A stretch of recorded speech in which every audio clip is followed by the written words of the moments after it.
प्रिय साथियों नमस्कार।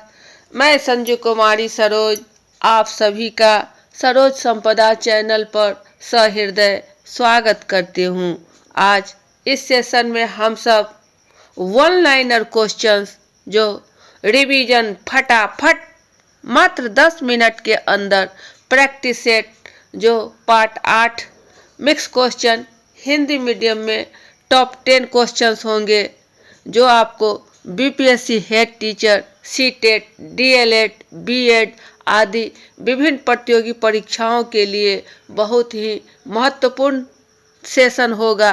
तो ज़्यादा देर ना करते हुए हम सब प्रश्न की ओर चलें। प्रश्न 1, सर्वोच्च न्यायालय से परामर्श लेने का अधिकार किसी विधि के प्रश्न पर किसको है? यह सवाल है कि सर्वोच्च न्यायालय से विधि के प्रश्न पर परामर्श लेने का अधिकार किसे प्राप्त है? तो यह है आपको राष्ट्रपति महोदय को अधिकार प्राप्त है। क्वेश्चन नंबर नेक्स्ट है आपको 2 में, बिहार में जीआई टैग किसे प्राप्त है? किन किन वस्तुओं पर बिहार में जीआई टैग प्राप्त है? तो वो है आपको कतरनी चावल, सिलाओ खाजा, शाही लीची, मगही पान और भी आम वगैरह भी है इत्यादि। तो ये सब आपको बिहार में जीआई टैग इन सबको प्राप्त है। नेक्स्ट क्वेश्चन है, पुराने जलोढ़ मिट्टी को गंगा के दक्षिण भाग के मैदान में किस नाम से जाना जाता है? गंगा के दक्षिणी भाग में, गंगा के दक्षिणी भाग में किस नाम से जाना जाता है? तो यह है आपका करेल केवाल मिट्टी, करेल केवाल मिट्टी, करेल केवाल मिट्टी। नेक्स्ट क्वेश्चन है, ग्रैमी अवार्ड 2024 लॉस एंजल्स में आयोजित सर्वश्रेष्ठ वैश्विक संगीत एल्बम के लिए विजेता कौन बने हैं? इसमें आपको 2-2, 3-3 प्रश्न छुपा हुआ है कि ग्रैमी अवार्ड किस लिए दिया जाता है? ग्रैमी अवार्ड किस लिए दिया जाता है? यही एक प्रश्न हो गया। तो यह है आपका संगीत में उल्लेखनीय कार्य करने के लिए ग्रैमी अवार्ड दिया जाता है। दूसरा प्रश्न यहाँ हो रहा है कि ग्रैमी अवार्ड वर्ष 2024 में कहाँ आयोजित किया गया था? तो ये हो जाएगा आपका लॉस एंजल्स, ये हो जाएगा आपका लॉस एंजल्स में ग्रैमी अवार्ड 2024 संगीत एल्बम के लिए आयोजित किया गया था। इसमें और भी क्वेश्चन बन सकते हैं कि किन किन को दिया गया था, ये विजेता कौन कौन रहे हैं? तो एक नहीं 2 है, शंकर महादेवन एवं जाकिर हुसैन, शंकर महादेवन एवं जाकिर हुसैन। ये आपका ग्रैमी अवार्ड 2024 लॉस एंजल्स में आयोजित सर्वश्रेष्ठ वैश्विक संगीत एल्बम के लिए विजेता बने हैं। शंकर महादेवन एवं जाकिर हुसैन, ये 2 शख्स विजेता ग्रैमी अवार्ड। यह बहुत ही महत्वपूर्ण है। इसे आप वीवीआई के श्रेणी में रखें, इसे पूछे जाने की बहुत संभावना है क्योंकि यह वर्ष 2024 का ही अवार्ड है। नेक्स्ट क्वेश्चन, भारत का सबसे बड़ा टाइगर रिजर्व हाल ही में कहाँ बनाया जा रहा है? यह भी क्वेश्चन आपको बहुत ही इम्पोर्टेंट है। इसमें पूछा जा रहा है कि हाल ही में कहाँ बनाया जा रहा है भारत का सबसे बड़ा टाइगर रिजर्व। तो ये है आपको मध्य प्रदेश में। कहाँ है? तो ये है आपका मध्य प्रदेश। मध्य प्रदेश में भारत का सबसे बड़ा टाइगर रिजर्व हाल ही में बनाया जा रहा है। नेक्स्ट क्वेश्चन है आपको, किसने भूदान आंदोलन प्रारंभ किया था? आपको बताना है कि भूदान आंदोलन किनके द्वारा प्रारंभ किया गया था।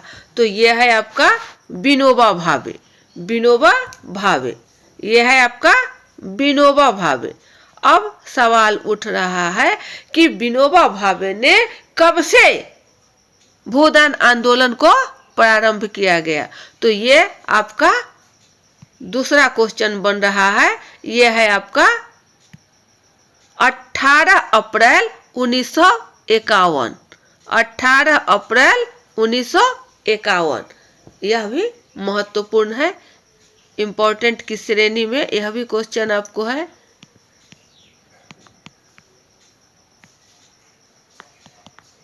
चलिए, तो ये थे हमारे टॉप क्वेश्चन। नेक्स्ट क्वेश्चन की ओर हम सब चले। किस अधिनियम के अंतर्गत शासन की संघीय प्रणाली स्थापित की गई थी? तो यह है आपको government of India act 1935। Government of India act 1935। इसी के आधार पर, इसी को आधार मानकर आपको 1935 इंडिया एक्ट के आधार मानकर संघीय प्रणाली को स्थापित की गई थी। संघीय प्रणाली को स्थापित की गई थी। यह है हमारा government of India act 1935। Government of India act 1935। Next question है, कौन सा जोड़ा जलप्रपात और नदी के जोड़े में सही है? ये आपका जोड़ी में है कि जलप्रपात और नदी, जलप्रपात और नदी दोनों जोड़ा में कौन कौन से सही है। तो हम सब समझे कि ये 4 A, B, C और D जो दिया गया है ये सभी सही हैं। ये सभी सही हैं।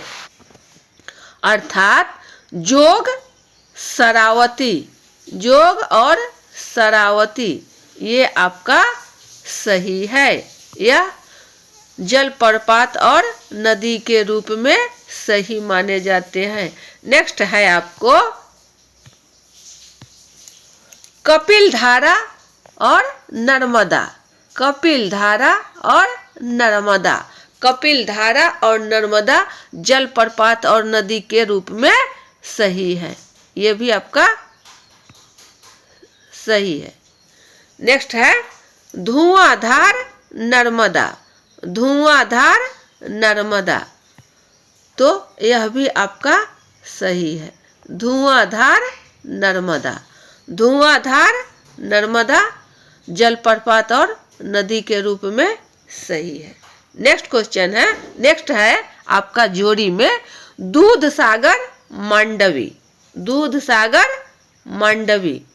दूधसागर मांडवी, तो यह भी आपका सही है। दूधसागर मांडवी। दूधसागर मांडवी यह भी आपको जलप्रपात और नदी के रूप में सही है। जलप्रपात और नदी के रूप में सही है। स्थानीय रूप से किस नाम से जाना जाता है? ग्रीष्म के अंतिम में पूर्व मानसून वर्षा होती है जो केरल और कर्नाटक के तटीय क्षेत्रों में एक सामान्य घटना है। इसे किस नाम से जाना जाता है? तो यह है आपको मैंगो शावर्स। यह है आपका मैंगो शावर्स। मैंगो शावर्स अर्थात हम सभी जानते हैं कि अभी मानसून वर्षा जो होगी, मानसून वर्षा जो होगी ग्रीष्म के अंतिम में, ग्रीष्म के अंतिम में, लेकिन ग्रीष्म के अंतिम में मानसून वर्षा केरल से चलकर, केरल और कर्नाटक से चलकर आती है। लेकिन सवाल यह है आपका पूर्व, सवाल यह आपका है पूर्व। तो यह आपको स्थानीय रूप से किस नाम से जाना जाता है? तो है आपको मैंगो सावर्स, मैंगो सावर्स। चूंकि यह आम के सीजन में रहता है, आम के समय के पहले ही ये आम पका देता है, तो यह बहुत ही पहले, समय से पहले। लेकिन वही बिहार में क्या है कि यह 2 महीने बाद आम पकना शुरू होता है, जो वर्षा शुरू होती है। ये है आपका पूर्व मानसून वर्षा, जो अभी आज के, अभी वर्षा जो कल हुई उसके संदर्भ में। नेक्स्ट क्वेश्चन और आखिरी प्रश्न है, फटाफट।